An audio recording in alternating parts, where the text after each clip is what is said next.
Trading സ്ക്രീനിലേക്ക് നോക്കിയിരിക്കുമ്പോൾ നിങ്ങളുടെ ഹൃദയമിടിപ്പ് വല്ലാതെ കൂടാറുണ്ടോ? ലാഭനഷ്ടങ്ങളുടെ ആ ഒരു കളി നിങ്ങളുടെ രാത്രിയിലെ ഉറക്കം കെടുത്തുന്നുണ്ടോ? എങ്കിൽ ഇത് നിങ്ങൾ തീർച്ചയായും കേൾക്കണം. നമ്മൾ ഇന്ന് സംസാരിക്കാൻ പോകുന്നത് ട്രേഡിംഗും നമ്മുടെ മാനസികാരോഗ്യവും തമ്മിലുള്ള പലരും ശ്രദ്ധിക്കാതെ പോകുന്ന ആ ഒരു ബന്ധത്തെക്കുറിച്ചാണ്. അല്ലേ, ഈ ഒരു ചോദ്യം നിങ്ങളുടെ ഉള്ളിൽ എവിടെയെങ്കിലും തട്ടിയിട്ടുണ്ടാവും. കാരണം മാർക്കറ്റിലെ ഓരോ ചെറിയ ചലനം പോലും നമ്മുടെ ഉള്ളിൽ ചിലപ്പോൾ ഒരു വലിയ കൊടുങ്കാറ്റുണ്ടാക്കും. ആ ഒരു സ്ട്രെസ്സ് നമ്മളെ എത്രത്തോളം തളർത്തുന്നുണ്ട് എന്ന് നമ്മൾ പോലും പലപ്പോഴും തിരിച്ചറിയാറില്ല. പക്ഷെ ഒരു കാര്യം നിങ്ങൾ മനസ്സിലാക്കണം. ഈ ഒരു പോരാട്ടത്തിൽ നിങ്ങൾ ഒരിക്കലും ഒറ്റയ്ക്കല്ല. ലോകം മുഴുവനുമുള്ള ലക്ഷക്കണക്കിന് ട്രേഡർമാർ നിങ്ങളെപ്പോലെ തന്നെ എല്ലാ ദിവസവും ഈ വൈകാരികമായ റോളർ കോസ്റ്ററിലൂടെ കടന്നുപോകുന്നുണ്ട്. അപ്പോൾ എങ്ങനെയാണ് ഈ ട്രേഡിംഗ് നമ്മുടെ മനസ്സിനെ എങ്ങനെ പിടിച്ചുകുലുക്കുന്നത്? നമ്മൾ കാണുന്ന ലാഭത്തിനും നഷ്ടത്തിനും അപ്പുറം ഈ ഒരു ഹൈ പ്രഷർ ലോകത്ത് ഒളിഞ്ഞിരിക്കുന്ന യഥാർത്ഥ അപകടങ്ങൾ എന്തൊക്കെയാണെന്ന് നമുക്കൊന്ന് നോക്കാം. ഇതൊരു ചെയിൻ റിയാക്ഷൻ പോലെയാണ്, ശരിയല്ലേ? ആദ്യം ടെൻഷനും ആങ്സൈറ്റിയും വരും. അത് നേരെ ബാധിക്കുന്നത് നമ്മുടെ ഉറക്കത്തെയാണ്. ആവശ്യത്തിന് ഉറക്കം കിട്ടിയില്ലെങ്കിലോ പിന്നെ ദേഷ്യവും അസ്വസ്ഥതയും തുടങ്ങും. ഇതോടെ കാര്യങ്ങളിൽ ശ്രദ്ധിക്കാൻ പറ്റാതാവും. അവസാനം നമ്മൾ ശാരീരികമായും മാനസികമായും തളർന്ന് ബേൺ ഔട്ട് എന്ന അവസ്ഥയിലെത്തും. എന്തുകൊണ്ടാണ് ട്രേഡിംഗ് നമുക്ക് ഇത്ര കഠിനമായി തോന്നുന്നത്? അതിനൊരു കാരണമുണ്ട്. സത്യം പറഞ്ഞാൽ നമ്മുടെ തലച്ചോറും മാർക്കറ്റും തമ്മിലൊരു നിരന്തര യുദ്ധം തന്നെ നടക്കുന്നുണ്ട്. എന്താണ് ആ യുദ്ധമെന്ന് നമുക്ക് നോക്കാം. Cognitive bias. പേരുകേട്ട് പേടിക്കേണ്ട, സംഭവം വളരെ സിമ്പിളാണ്. നമ്മൾ എങ്ങോട്ടെങ്കിലും പോകുമ്പോൾ ഗൂഗിൾ മാപ്പ് കാണിക്കുന്ന കുറുക്കുവഴി എടുക്കാറില്ലേ? അതുപോലെ തന്നെയാണ് നമ്മുടെ ബ്രെയിനും. ഒരുപാട് വിവരങ്ങൾ ഒരുമിച്ചു വരുമ്പോൾ തലച്ചോറ് ചില എളുപ്പവഴികൾ തേടും. പക്ഷെ പ്രശ്നമെന്താണെന്ന് വെച്ചാൽ ട്രേഡിംഗിൽ ഈ കുറുക്കുവഴികൾ നമ്മളെ വലിയ അപകടങ്ങളിലേക്കായിരിക്കും കൊണ്ടുചെന്നെത്തിക്കുക. നമുക്ക് രണ്ട് തരം ആളുകളെ സങ്കല്പിക്കാം. ആദ്യത്തെയാള് മനസ്സിൽ ഉറപ്പിച്ചു മാർക്കറ്റ് താഴോട്ട് പോകുമെന്ന്. പിന്നെ അയാൾ നോക്കുന്നത് മുഴുവൻ അതിനെ ശരിവയ്ക്കുന്ന വാർത്തകളും സിഗ്നലുകളും മാത്രമായിരിക്കും. ഇതാണ് കൺഫർമേഷൻ ബയസ്. ഇനി രണ്ടാമത്തെ ആളുടെ കാര്യം നോക്കാം. ട്രേഡ് ചെറിയൊരു നഷ്ടത്തിലേക്ക് പോയപ്പോൾ തന്നെ അയാൾക്ക് പേടിയായി. അത് ചിലപ്പോൾ ലാഭത്തിലേക്ക് തിരികെ വരാൻ സാധ്യതയുണ്ടെങ്കിൽ പോലും കൂടുതൽ നഷ്ടം വേണ്ടാന്ന് കരുതി അയാൾ ട്രേഡ് ക്ലോസ് ചെയ്തു.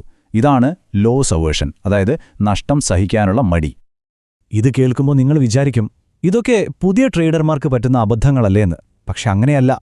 എത്രയോ വർഷത്തെ അനുഭവ പരിചയമുള്ള ട്രേഡർമാർ പോലും ഈ മാനസിക കെണികളിൽ വീഴാറുണ്ട് എന്നതിൻ്റെ ഏറ്റവും വലിയ തെളിവാണിത്. നഷ്ടം ഒഴിവാക്കാനുള്ള നമ്മുടെ ആ ഒരു ചിന്ത എത്രത്തോളം ശക്തമാണെന്ന് ഈ വാക്കുകൾ നമ്മളെ ഓർമ്മിപ്പിക്കുന്നു. ശരി, നമ്മൾ പ്രശ്നങ്ങളെക്കുറിച്ചൊക്കെ സംസാരിച്ചു. ഇനി ഇതിനെ എങ്ങനെ നേരിടാമെന്ന് നോക്കാം, അല്ലേ? നിങ്ങളുടെ മനസ്സിനെ ഒരു കോട്ട പോലെ സംരക്ഷിക്കാനും ട്രേഡിംഗിന്റെ നിയന്ത്രണം തിരികെ പിടിക്കാനും സഹായിക്കുന്ന ചില പ്രാക്ടിക്കൽ വഴികളാണ് നമ്മളിനി നോക്കാൻ പോകുന്നത്. ഈ വാക്കുകൾ കേൾക്കുമ്പോൾ ഒരുപക്ഷെ നിങ്ങളുടെ സ്വന്തം അനുഭവം ഓർമ്മ വരുന്നുണ്ടാവും, അല്ലേ? കൃത്യമായ അതിരുകളില്ലെങ്കിൽ ട്രേഡിംഗ് ഒരു വൈറസ് പോലെ നമ്മുടെ ജീവിതത്തിന്റെ എല്ലാ ഭാഗത്തേക്കും പടർന്നു പിടിക്കും എന്നതിന്റെ ഒരു ഓർമ്മപ്പെടുത്തലാണിത്. അപ്പോ എങ്ങനെ നമുക്ക് ഈ വൈറസിനെ തടയാം? അതിന് ചില എളുപ്പവഴികളുണ്ട്. നിങ്ങളുടെ ട്രേഡിംഗിന് ഒരു ടൈം ടേബിൾ ഉണ്ടാക്കുക. ആഴ്ചയിൽ 1-2 ദിവസം നോ ട്രേഡിംഗ് ഡേ ആയി പ്രഖ്യാപിക്കുക. ഏറ്റവും പ്രധാനമായി ഇടയ്ക്കിടെ സ്ക്രീനിൽ നിന്ന് എഴുന്നേറ്റ് ഒന്ന് നടക്കുക. ആ ചെറിയ ഇടവേളകൾ നിങ്ങളുടെ മനസ്സിന് നൽകുന്ന ആശ്വാസം വളരെ വലുതായിരിക്കും. ഒരു പ്രൊഫഷണൽ ട്രേഡർ ഒരു ദിവസം എത്ര മണിക്കൂർ സ്ക്രീനിന് മുന്നിലിരിക്കുമെന്നറിയാമോ? നിങ്ങൾ ചിലപ്പോൾ 10-12 മണിക്കൂർ എന്നൊക്കെയാവും കരുതുന്നത്. പക്ഷേ സത്യം അതല്ല. പല പ്രൊഫഷണൽ ട്രേഡർമാരും ഒരു ദിവസം വെറും 2-3 മണിക്കൂർ മാത്രമാണ് ആക്റ്റീവായി ട്രേഡ് ചെയ്യുന്നത്. കാരണം വിജയമെന്നത് എത്ര സമയം നോക്കിയിരുന്നു എന്നതിലല്ല, ആ സമയം എത്ര നന്നായി ഉപയോഗിച്ചു എന്നതിലാണെന്ന് അവർക്ക് നന്നായിട്ടറിയാം. നഷ്ടം വരുമ്പോൾ നമുക്കെല്ലാവർക്കും ഒരു പ്രതികാര മനോഭാവം വരും, അല്ലേ?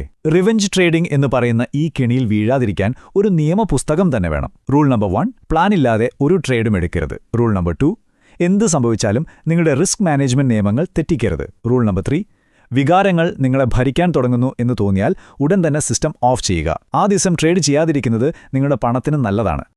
ഓർക്കുക, ട്രേഡിംഗ് ഒരു 100 മീറ്റർ ഓട്ടമല്ല, അതൊരു മാരത്തോണാണ്. ഈ ദീർഘദൂര ഓട്ടത്തിൽ അവസാനം വരെ പിടിച്ചു നിൽക്കാൻ വേണ്ട ആ ഒരു മെന്റൽ സ്ട്രെങ്ത് എങ്ങനെ ഉണ്ടാക്കിയെടുക്കാം നമുക്ക് നോക്കാം. ഓരോ നഷ്ടവും ഒരു പാഠമാണ്. അതിൽ തളർന്നു പോകാതെ അതിനെ വളരാനുള്ളൊരു അവസരമായി കാണണം. ഓരോ തെറ്റിൽ നിന്നും പഠിച്ച് നിങ്ങളുടെ വഴികൾ കുറച്ചുകൂടി മെച്ചപ്പെടുത്തുക. ഓർക്കുക, നിങ്ങളുടെ ട്രേഡിംഗ് ജേണി ഒരു വലിയ പുഴയാണെങ്കിൽ അതിലെ ഒരു ചെറിയ തിരമാല മാത്രമാണ് ഓരോ ട്രേഡും. ഞാനൊരു ചോദ്യം ചോദിക്കാം. നിങ്ങളൊരു ട്രേഡറാണോ അതോ ഒരു ചൂതാട്ടക്കാരനാണോ? ഈ ചോദ്യം സ്വയം ചോദിക്കുന്നത് വളരെ പ്രധാനമാണ്. ട്രേഡിംഗ് എന്ന് പറയുന്നത് അറിവും പ്ലാനിങ്ങും ഉപയോഗിച്ചുള്ളൊരു കളിയാണ്. എന്നാൽ ചൂതാട്ടം പൂർണ്ണമായും ഭാഗ്യത്തെയും ഇമോഷൻസിനെയും ആശ്രയിച്ചാണ് ഇരിക്കുന്നത്. ഈ നേർത്ത വരയുടെ ഏത് ഭാഗത്താണ് നിങ്ങൾ നിൽക്കുന്നതെന്ന് എപ്പോഴും സ്വയം ചോദിക്കുക. ഇനി പറയുന്ന കാര്യങ്ങൾ കേൾക്കുമ്പോൾ നിങ്ങൾക്ക് നിങ്ങളുമായി എന്തെങ്കിലും ബന്ധം തോന്നുന്നുണ്ടോ എന്ന സത്യസന്ധമായി ഒന്ന് ചിന്തിച്ചു നോക്കൂ. ട്രേഡിംഗ് നിങ്ങളുടെ നിയന്ത്രണം വിട്ട് ഒരു അഡിക്ഷനായി മാറുന്നുണ്ടെങ്കിൽ സഹായം ചോദിക്കാൻ മടിക്കരുത്. കാരണം ഇത് നിങ്ങളുടെ പണത്തിനെ മാത്രമല്ല, നിങ്ങളുടെ ജീവിതത്തെയും മാനസിക ആരോഗ്യത്തെയുമാണ് ബാധിക്കുന്നത്. ഇതൊരു സിനിമാ കഥയല്ല, യഥാർത്ഥ ജീവിതത്തിൽ സംഭവിച്ചതാണ്. ട്രേഡിംഗ് അഡിക്ഷൻ എന്ന ആ ഒരു ചുഴിയിലേക്ക് വീഴാൻ വളരെ എളുപ്പമാണ്. പക്ഷേ നിയന്ത്രണം പോയിക്കഴിഞ്ഞാൽ അതിൽ നിന്ന് കരകയറാൻ വളരെ ബുദ്ധിമുട്ടായിരിക്കും. ചിലപ്പോൾ നമ്മൾ ഉണ്ടാക്കിയതെല്ലാം ഒരു നിമിഷം കൊണ്ട് ഇല്ലാതായെന്നും വരാം. അപ്പോൾ നമ്മൾ ഓർത്തിരിക്കേണ്ട ഏറ്റവും പ്രധാനപ്പെട്ട പാഠം ഇതാണ്: ട്രേഡിംഗ് നിങ്ങളുടെ ജീവിതത്തിന്റെ ഒരു ഭാഗം മാത്രമായിരിക്കണം. അതൊരിക്കലും നിങ്ങളുടെ ജീവിതത്തെ വിഴുങ്ങാൻ അനുവദിക്കരുത്. അതിന്റെ റിമോട്ട് കൺട്രോൾ എപ്പോഴും നമ്മുടെ കയ്യിൽ തന്നെ വേണം. അപ്പോൾ പോകുന്നതിന് മുൻപ് ഈയൊരു ചോദ്യം ഞാൻ നിങ്ങൾക്ക് വിട്ടുതരുന്നു. നിങ്ങൾ ട്രേഡിങ്ങിനെയാണോ നിയന്ത്രിക്കുന്നത്, അതോ ട്രേഡിംഗ് നിങ്ങളെയാണോ? ഈ ചോദ്യത്തിനുള്ള ഉത്തരം നിങ്ങളുടെ ട്രേഡിംഗ് കരിയറിന്റെ ഭാവിയെ തന്നെ നിർണ്ണയിച്ചേക്കാം. നിങ്ങളുടെ മനസ്സിനെ സംരക്ഷിക്കുക, കാരണം അതാണ് നിങ്ങളുടെ ഏറ്റവും വലിയ ഇൻവെസ്റ്റ്മെന്റ്. അടുത്ത തവണ കാണാം.